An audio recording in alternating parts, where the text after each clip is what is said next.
বাংলাদেশ সেনাবাহিনীর প্রধান হিসেবে দায়িত্ব গ্রহণ করেছেন জেনারেল ওয়াকারুজ্জামান। আগামী ৩ বছরের জন্য তাকে এই দায়িত্ব দেওয়া হয়েছে। দায়িত্ব গ্রহণের পর প্রধানমন্ত্রী শেখ হাসিনার উপস্থিতিতে তাকে জেনারেল র্যাঙ্কের ব্যাজ পরিয়ে দেন বিমান বাহিনী ও নৌবাহিনীর প্রধানরা।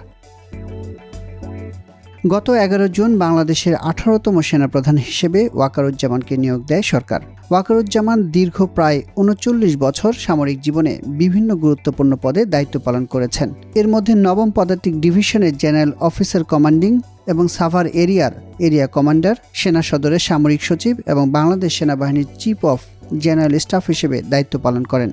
এছাড়া তিনি প্রধানমন্ত্রীর কার্যালয় আর্ম ফোর্সেস ডিভিশনে প্রধানমন্ত্রীর প্রিন্সিপাল স্টাফ অফিসার হিসেবে দায়িত্ব পালন করেছেন। ২০ ডিসেম্বর ১৯৮৫ সালে ১৩তম দীর্ঘমেয়াদী কোর্সের সাথে বাংলাদেশ সেনাবাহিনীতে কমিশন লাভ করেছিলেন ওয়াকারুজ্জামান।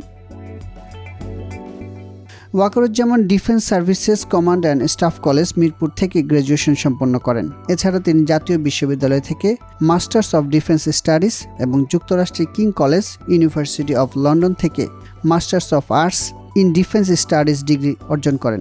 জেনারেল ওয়াকারুজ্জামান ১৬ সেপ্টেম্বর ১৯৬৬ সালে পৈতৃক নিবাস শেরপুরে জন্মগ্রহণ করেন।